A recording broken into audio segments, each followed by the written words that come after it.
अरे कोई जुमला नहीं हुआ है, महागठबंधन की भाषा बोल रहा है, ये कोई जुमला नहीं हुआ। भारतीय जनता पार्टी जो कहती है वो करती है। जनता की भाषा सुन लीजिए। आज मैं वादा कर रहा हूं, मैं मेरी पूरी बात सुन लीजिए। मैंने कोई वादा किया नहीं था, मैं अपने तरफ से आज वादा कर रहा हूं। और हर व्यक्ति का ट्रैक रिकॉर्ड से पता चलता है कि वह व्यक्ति कैसा है। मैं हर जगह में बक्सर में लोगों को कहता हूं, मेरा ट्रैक रिकॉर्ड पता करना हो तो एक बार इस गंगा मैया के किनारे से नारायणी मैया के किनारे चले जाइए। वहां आपको राम घाट और सीता घाट भी दिखेगा, वहां आपको नारायणी रिवर फ्रंट भी दिखेगा। एक विधानसभा में 5 साल में 3 नेशनल हाईवे आपको दिखेंगे। और गोपालगंज ही एक ऐसा डिस्ट्रिक्ट हेडक्वार्टर है जहां मेरे प्रयास से आप जब जाएंगे वहां तो वहां पर पूरे शहर में आपको एक कॉरिडोर बनता हुआ भी दिखेगा। और मैं चूंकि आज बक्सर में हूं, ये इसलिए मैं आपको बोल रहा हूं कि जरा मुंडेश्वरी भवानी के मंदिर में जब आप जाएंगे तो आप पूछेंगे कि यहाँ पे 2012 के बाद सरकारी महोत्सव जब शुरू हुआ, ये महोत्सव का नोटिफिकेशन किस आदमी के नाम से है, वहां भी मिथिलेश तिवारी का ही नाम आपको पता चलेगा। क्या महाराज चौबे जी का ट्रैक रिकॉर्ड ही खराब है? नहीं, उनका ट्रैक रिकॉर्ड बहुत अच्छा है। चौबे जी ने बहुत अच्छे तरह से, चाहे लालमुनि चौबे जी ने या माननीय अश्विनी चौबे जी, अच्छे तरह से सेवा किया है। और कोई भी काम आप 5 साल 10 साल में पूरा नहीं कर सकते हैं। लेकिन मैं आपको बता रहा हूं कि मैं अपना घोषणा पत्र भी जारी करूंगा नॉमिनेशन के तुरंत बाद, और वो मेरी तैयारी चल रही है। घोषणा पत्र नहीं, संकल्प पत्र। ये हमारी पार्टी के का भी संकल्प पत्र आएगा। लेकिन हम मैदान में उतरने के पहले हम करेंगे क्या 5 साल में, वो एक एक चीज अपने संकल्प पत्र में छपवा के बंटवाएंगे। और जब दूसरी बार चुनाव लड़ने आएंगे तो शिलान्यास भी हम ही किए रहेंगे और उद्घाटन भी हम ही किए करेंगे, इसके संकल्प के साथ। अब इस पर तो बातें मत करिए, हमसे पूछिए ना। मैं अपने कमिटमेंट के साथ यहाँ बैठा हूँ। आप जमीन पर बोलने के लिए आए हैं, यहाँ पे जमीन पर बोलने के लिए, तो आपके ही पार्टी के सांसद सेम है ना, भाजपा ही सेम है ना, भाजपा की वही है ना। तो इसमें जनता का क्या दोष है कि उनका सीट टिकट कट गया और फिर आप आ गए, तो जनता को जवाब तो देना ही। ऐसा है ना, ऐसा है। एक मिनट, जनता को ने मोदी जी को प्रधानमंत्री बनाया था और आदरणीय अश्विनी जी को यहाँ से सांसद बना करके भेजा था। मोदी जी ने जनता को फ्री अनाज, उनको फ्री चिकित्सा, हर घर को बिजली और गरीबों का कल्याण, सीधा एक लाइन में सोचिए कि गरीबों का कल्याण, महिलाओं का सम्मान, किसानों को 6-6 हजार रुपया देकर के 16वीं किस्त तक हर किसान को मोदी जी ने दिया है। और उसके बाद देश की सुरक्षा, मोदी जी का हर कमिटमेंट पूरा हुआ है। तो सर, बक्सर की जनता एक सांसद नहीं चुन गई, देश के प्रधानमंत्री चुन गए, यही माने थे ना? ये दोनों बात है ना उसमें। तो फिर सांसद मेन देखिए, मेन तो प्रधानमंत्री जी का ही चुनाव है और मोदी जी ही हर सीट पे लड़ रहे हैं। और मैं जब कह रहा हूं कि जो चीजें यहां अधूरी हैं या जो यहां नहीं हुई है, उसको मैं पूरा करने के लिए आया हूं और ये मैं करूंगा। क्यों नहीं हुई है उस पर मुझसे मत पूछिए। जिन्होंने भारतीय जनता पार्टी का जो संकल्प है वो आप हर चीज पर पूछिएगा, मैं हर चीज का जवाब दूंगा। हमारा संकल्प 3 था। जब जनसंघ बना, भारतीय राष्ट्रीय जनसंघ बना, तो हमारा 3 संकल्प था। धारा 370 को हटाने का संकल्प, राम मंदिर बनाने का संकल्प, कॉमन सिविल कोड लाने का संकल्प। 2 हमने पूरा किया, 2 बार प्रधानमंत्री मोदी जी चुने गए और हमारा 2 संकल्प पूरा हो गया। तीसरा संकल्प भी पूरा हो गया। मैं अभी तो यहाँ प्रत्याशी बन के आया ही हूँ और मैं अपना संकल्प आपके सामने रख रहा हूँ। ये सारे सवाल 5 साल बाद हमसे करेंगे। अरे कोई जुमला नहीं हुआ है, महागठबंधन की भाषा बोल रहा है, ये कोई जुमला नहीं हुआ। भारतीय जनता पार्टी जो कहती है वो करती है। जनता की भाषा सुन लीजिए। जनता ये कह रही है कि आपको बक्सर के 5 गांवों के नाम नहीं याद होंगे। अच्छा, और इसका प्रमाण अभी तुरंत मिल गया। जब आप बोल रहे थे तो आपने कहा कि शिवनाथ सिंह फुटबॉलर, जबकि आपको शायद नहीं मालूम हो, पता नहीं और किसी को मालूम हो कि नहीं, शिवनाथ सिंह फुटबॉलर नहीं थे, वो धावक थे। तो अब जब इस तरह की स्थितियां हैं तो हम कैसे माने कि बक्सर हम सही हाथों में दे रहे हैं फिर से? शिवनाथ सिंह खिलाड़ी थे, अब बोलते समय हमने उसको वो फुटबॉलर कर दिया। ये बात, बहुत पुराने खिलाड़ी थे, अर्जुन अवार्ड विजेता भी थे। बता दिए आप क्या थे? हाँ, क्या थे? अब सुनिए ना, ऐसा है ना, आप सुनिए, ये सब छोटे छोटे चीज में मत फंसाइए भाई।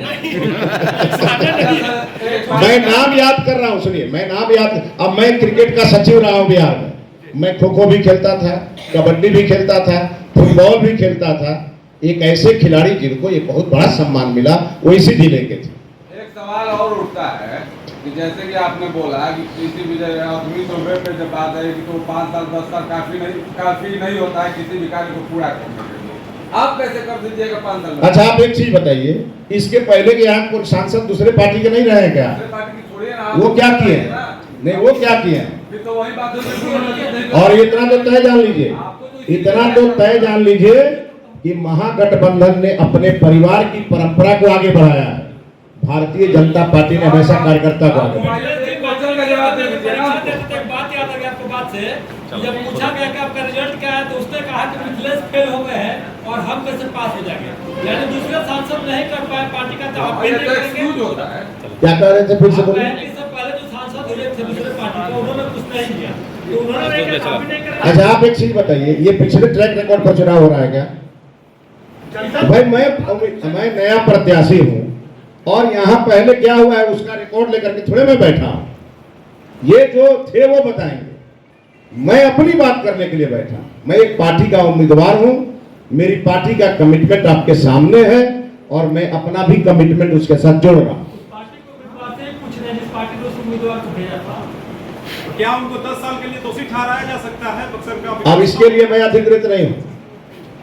जनता चुनाव जिताती है, जनता हर उम्मीदवार को कसौटी पर कसती है, ये सब जनता के लिए छोड़ दीजिए। अच्छा छोड़िए, बक्सर की एक समस्या आप बता दीजिए जो आपने देखी हो, जो दूर करनी चाहिए। बहुत समस्या है। एक समस्या बक्सर में मेरा एक भी विधायक आज एनडीए का नहीं है और बिहार की सड़कें, सुनिए सुनिए, अरे भाई सुनिए तो पूरा बात। आज अगर गांव में आरडब्ल्यूडी की सड़कें टूटी हुई है तो ये किसको ठीक कराने की जिम्मेवारी थी?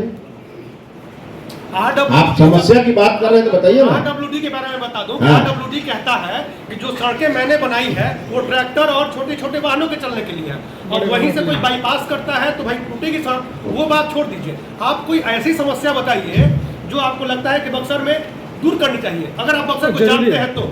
और अगर आप सीधे हेलीकॉप्टर से उतर गए तो कोई बात नहीं। अच्छी तैयारी आप करके आए। मैं हेलीकॉप्टर वाला आदमी नहीं हूँ, मैं जमीन वाला आदमी हूँ और 35 साल से जमीन पर ही हूँ। पार्टी का कार्यकर्ता नहीं हूँ। मैं तो सुनिए, मैंने जनता से भी अपील किया है कि बक्सर की महान जनता अपने समस्याओं को भी हमको लिपिबद्ध करके दे और उन सबको मिला करके मैं अपना संकल्प पत्र तैयार करूंगा, अपने एनडीए के साथियों के साथ मिलकर करूंगा और फिर मैं जनता के बीच जाऊंगा। आगामी 2 महीनों में ये संभव है क्या कि जनता आपसे मिलने बिल्कुल। सारी समस्याएं दे दे? नहीं बिल्कुल मिल जाएगा, चिंता मत करिए। हम लोग आपसे सुनिए, कब मिले जब आप बता दें? जब संकल्प पत्र अपना जारी करेंगे तो थोड़ा समय तो दीजिए। चलिए, आप सबको बहुत बहुत धन्यवाद। सवालों के जवाब तो दीजिए। हम लोग चाह रहे हैं कि आप कोई बोल के जाइए और आप भाग रहे हैं। बीजेपी का अंदर इसको दूर करने आपसे सवाल पूछे जाएंगे। सब आपको एक सप्ताह के अंदर सामने आ जाएगा। हाँ, ये हुआ। आपको एक सप्ताह में आ जाएगा, हमारे सब कार्यकर्ता पार्टी के चुनाव प्रचार में दिखेंगे। एक सवाल है कि आपने कहा कि 5 साल में कोई जो भी पीछे का रहा है वो दिखा दे। एक भी राज्यसभा के सांसद रहे हैं जिनका कहीं भी देखिए, बक्सर देखिए, डुमरांव देखिए, उनके नाम क्या कृति है, और जब भी कोई आता है तो ये लगता है कि नहीं उन्होंने किया है, जबकि पब्लिक के बीच नहीं रहे हैं। तो क्या ऐसा नहीं होना चाहिए जो कृति? बिल्कुल होना चाहिए और मेरा दिखेगा, आपको हर गांव में दिखेगा। थोड़ा इंतजार करिए। बहुत बहुत हाँ, आराम से मिलिए। प्रेस कॉन्फ्रेंस किए, एनडीए के उम्मीदवार हैं, जनता के बीच जा रहे हैं, क्या मुद्दे होंगे? देखिए, बक्सर का विकास सबसे बड़ा मुद्दा है। बक्सर का विकास, और बक्सर के विकास में बक्सर का आध्यात्मिक, बक्सर का सांस्कृतिक, बक्सर का पौराणिक और बक्सर का पर्यटकीय विकास, ये सारे विकास एक समझिए कि इसी में सारे मुद्दे समाहित हैं। और मैं बार बार कह रहा हूँ, जैसे काशी कॉरिडोर बना बनारस में, वैसे बक्सर कॉरिडोर बने। वैसे गंगा पथरे बने।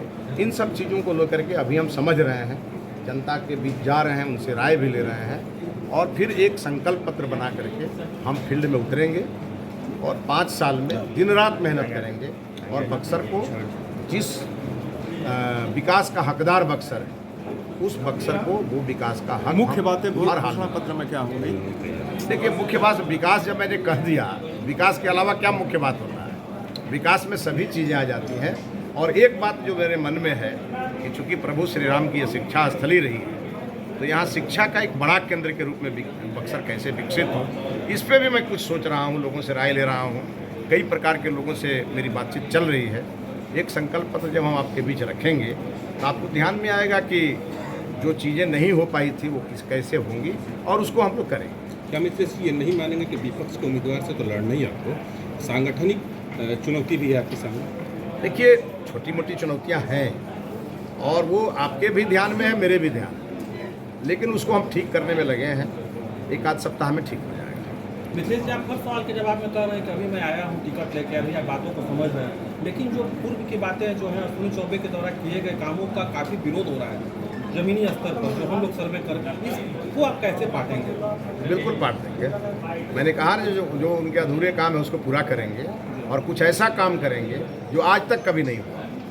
आप लगातार कह रहे हैं कि बनारस के तर्ज पर बक्सर का बिल्कुल विकास बिल्कुल, होगा। वो मेरा होगा, जनता एकदम होगा, एकदम होगा और करके दिखाएंगे। कितना जनता विश्वास? अरे भाई, 5 साल के लिए तो विश्वास करिए ना, उसके बाद अब विश्वास करिएगा। कौन है आनंद? अरे अभी 7 मई से नामांकन शुरू होने दीजिए। 7 मई के बाद कौन नामांकन करता है उसके बाद ना आपसे बात करेंगे। अभी तो 7 मई तक जितने लोगों को क्रिकेट खेलना है खेलने दीजिए। असली खिलाड़ी आप ही? बिल्कुल असली खिलाड़ी हैं। और यहाँ पे हम ही को जनता आशीर्वाद दी, ये तय। अरे चुप नहीं, 6 बॉल पर 6 नहीं, 6 बॉल, हर बॉल पर 6 छक्के। ददन पहलवान भी एक कैंडिडेट है, क्या कहेंगे? कार्रवाई हुई है उनके बेटे के ऊपर, उनकी गिरफ्तारी हुई है। अब मैं नहीं जानता कि किस मामले में हुई है और क्यों हुई है, क्योंकि अभी हमको फुर्सत ही नहीं मिल रहा है ये सब जानने के लिए। हम दिन रात जनता के बीच में हैं, लेकिन कुछ हुई होगी तो कार्रवाई प्रशासन किया होगा। लेकिन मैं फिर कह रहा हूँ, 7 मई से मैदान में कौन आता है, हमको उससे लड़ना है।